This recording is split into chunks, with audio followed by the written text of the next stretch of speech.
outreach community to increase public awareness of the social benefits of STEM field and STEM field education. So these people deal with, they get into the schools and they start from kindergarten all through college in order to insert this STEM phenomenon into the youth and raise them up from young into old. I've never even heard of this before, but believe me, the ones that are picked and are chosen, are placed within inside this movement, and it's just so ironic that the name of the institution is called the Krell Institute, all right? Now, the name of the beast that is made from the Krell is called the Ursa. And right away when I heard that, I said, hold up, I know what Ursa is. Ursa's Ursa Minor and Ursa Major. That's the Big Dipper. What the heck are they talking about? I said, all right, let me pay attention to what's going on here. Ursa Minor and Ursa Major, commonly known as the Big and Little Dipper or the Big and Little Bear, originated as Kapesh, the ox leg. When you go back to Kemet, they called it Kapesh. The 7 stars that make up the asterism or celestial sigil of the 4 sons of Heru. The top 2 points are the lungs and the stomach, and the bottom are the liver and the intestines. If you make a line in order of execution from the lungs to the stomach to the intestines and back up to the liver, it will make a sickle-shaped sigil or an ox leg. The Ursa is what he must bear as a summation of experiences now. Let's move forward. All right. If you go back to one of the first dynasties that appeared in Kemet, you're going to find Narmer. A lot of people heard about Narmer. If you look at a lot of the conscious DVDs, and there's something called the Narmer palette. And on the Narmer palette, it's a big palette that has, all these, it's like a stele where it has all these scenes on it. One of these scenes has these 2 bull horns at the top. It got Narmer. It got 4 cats holding these sticks with something sticking on top, and you got all these bodies with no heads on it.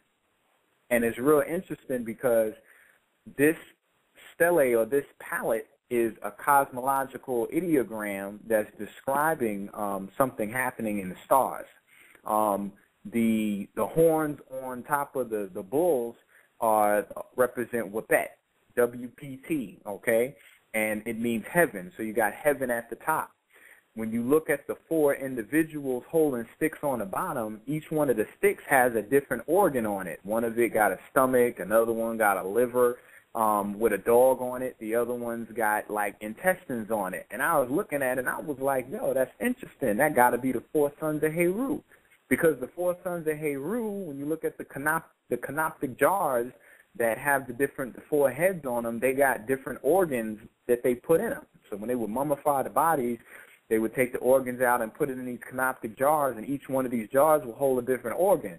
Well, these 4 cats was holding the same organs up on a stick in front of Narmer.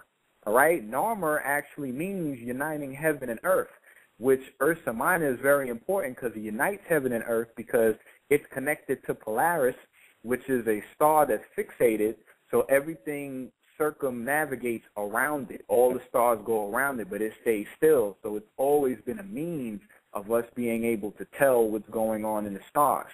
It's the North Star, right? Yeah, the North Star, exactly, Polaris. All right. Also, what's on this palette is Ursa Major. They have the sickle on there. They call it Mizmar, okay, which means pole star or Mazaroth or Mizar, but it's Ursa Major or Kapesh, and it's on the stele. And y'all can look that up. Just look up the Narmer palette. You're going to see the 2 bull horns at the top. You're going to see Narmer standing there, which is really Orion, and then you're going to see the 4 sons of Heru. Don't worry, as always, we're going to bring it all together, all right? So, like I said before, the Narmer palette, front, side, top, represents the center of heaven. Min equals Menes, which is change of time. The bull Wapet represents heaven. Narmer, or Mizmar, is the sovereign of the pole, literally king of heaven and earth, which are now united, as Nar would be the Milky Way and Mer as earth. The 4 standard bearers show the 4 cardinal points of the sky, which are the 4 sons of Heru. Ursa Major was regarded as the ancient heavenly cup or enclosure for the deceased. All right? Let's keep pushing forward. All right. In ancient times, the Little Dipper formed the wings of the constellation Draco the dragon.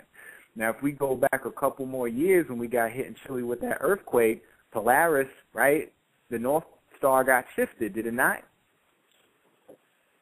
Yes. Where did it get shifted to?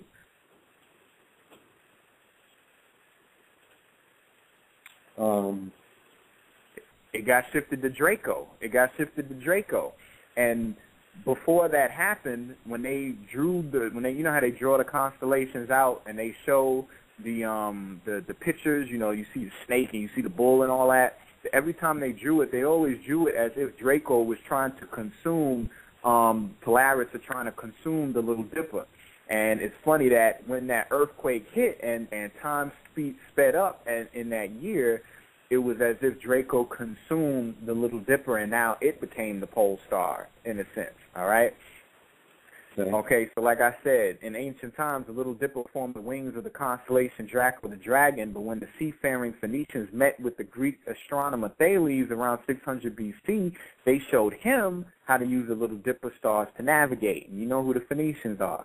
Thereby, Thales clipped Draco's wings to create a new constellation that gave Greek sailors a new way to steer by the stars. So we woke them up and told them about Kapesh. All right. There's also another huge stele in Kemet, and a stele is you know, when you look at the walls in Kemet and you see a big picture, and this picture just has 1,000 meanings up in there, angles and everything, and you have to decode it and decipher it. But there's a huge stele also in Kemet of a hippopotamus who is Tauret, who has this chain. This chain is linked to an ox's leg. On the other side of the ox's leg is Heru with a spear aiming right at the ox's third eye, all right? And then there's 7 stars around it. Tauret, or the hippopotamus, represents Polaris, represents that star, all right? The bull represents Kapesh, the bull leg, the Little Dipper, and then Heru represents overcoming Set, because Set supposedly resides within inside of this Little Dipper. All right? Now, let's go back to the aircraft, okay? After I drop all these points, we're going to run through the synopsis of the film, and I'm going to bring it all home. Now, the craft that Will and Jaden are flying in looks just like a Stingray, all right? If you look at it, y'all can pull the picture up, you know, and I'll post it, you know, how I do it on Hollywood Decoded on Facebook. I'm going to post it up. It's a unification of upper, as is above, so below picture of the Sema hieroglyph of Kemet. The Sema hieroglyph looks like a nail that's going to the ground almost. It's kind of shaped like a shovel. And really what it is the trachea, and it's the trachea leading into the 2 lungs. So it represents 2 lungs of breath united in one, you know, one trachea. You breathe in one windpipe, and it, you know, it goes to 2 lungs. But it takes those 2 lungs in order to process that one breath. So in Kemet, the Sema, or the Semitawi, was a glyph that represented the unification of Upper and Lower Egypt. So you would always see Set and Heru, or Set and Tahuti, or Happy on both sides of this particular symbol, pulling these strings like they're talking about they're tying a knot, tying the north to the south. Right? Isn't that the Semitawi? Yeah, that's what I said, the Semitawi. Okay. The Semitawi, yes, exactly. And their aircraft that they were in was a Stingray, but this Stingray was shaped like a large Semitawi in the front and a small Semitawi in the back. That's why it was a unification, because Will and his son didn't have a connection, okay? It took the wife to come to him in a humble fashion and let him know, listen, you need to stop being a commander and be his father. So that's why he decided to bring him along on his next mission. When they ended up crashing, the tail came off. The son was sent to retrieve the tail. He was sent to retrieve the smaller version of the Semitawi, while the father stayed in the larger version, because they were to tie and unite. They were to bring together and make a union of the upper and the lower. All right. The semi-hieroglyph represents the two lungs attached to the trachea, an anatomical unit which provided a natural symbol for the concept of the unification of equal parts, and particularly the unification of two kingdoms of Upper and Lower Egypt. All right. Now, after this movie got all this ridicule, your boy Will Smith came back on the TV, came on Jimmy Kimmel one night, and they was asking him questions about the joint. And, he was mad humble about it, and he said 3 is the new 1. Now, everybody was laughing, but that's real interesting because to tie in with everything else in this movie, that was another symbol he was throwing out there. What does that mean, 3 is the new 1? What does the 3 represent? All right. Anybody ever heard of a hypotenuse triangle? You said the hypotenuse? The hypotenuse triangle, yes. Yes. Okay, now, the upright, a hypotenuse triangle, you think of a hypotenuse triangle as a right triangle. You think of a right angle, and then you draw a line going from the top to the bottom, right? Okay, the upright, therefore, may be likened to the male. That's the vertical line. Okay, the vertical line of the hypotenuse triangle represents the male energy. That represents the 3. The base to the female, all right, which would be Isis, represents the 4. And then the diagonal line that connects the 2 represents Heru, which is the 5. Y'all go back in Phil Valentine's lectures. He talked about this before. All right.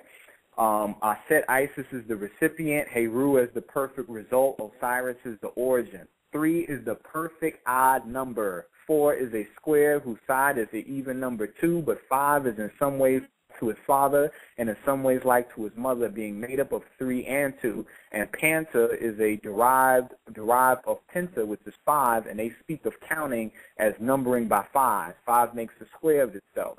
So 3 is the first perfect odd number. That's why he was saying 3 is the new 1. I'll go into this a little bit more.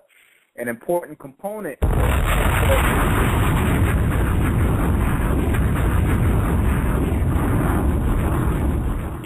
we just getting started.